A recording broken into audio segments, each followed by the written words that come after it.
talk about development with Indivo. We know it's open source, it has a RESTful API, and we also know that it depends entirely on the applications people develop for it. Other than that, it's just raw data. So tell us about who's developing and how you're getting developers to work with you.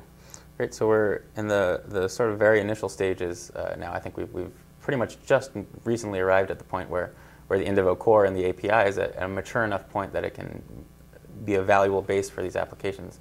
And now we've really just gotten to the point where we need to start reaching out to the open source community and asking people with tech savvy and interest in health to come and start building these applications. A lot of the work that went into developing the Indivo core was in order to make that process as easy as possible.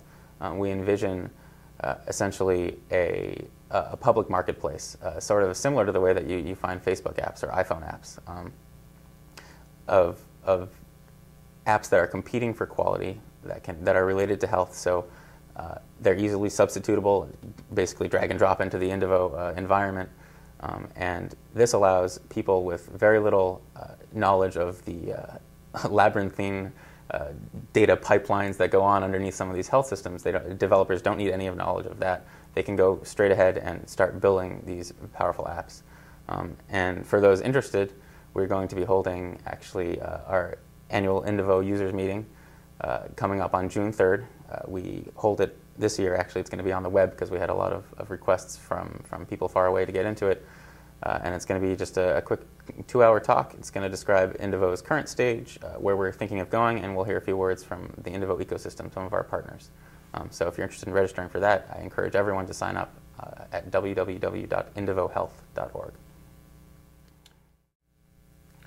So you're asking for help from the community, and I wanted to talk a bit about the challenges of being a small research organization, not a lot of resources, and trying to get help from outside.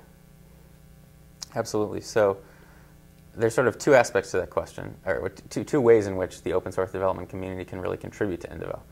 The first is by developing apps, and I think in that particular arena, there's really no problem at all. Our small team here at Children's Hospital might not be able to necessarily validate every single piece of incoming code, but apps can be demonstrated, which means that if we can compile just a list of community-developed apps, then any institution can sort of pick and choose among them, as long as they're willing to take responsibility for some of that validation.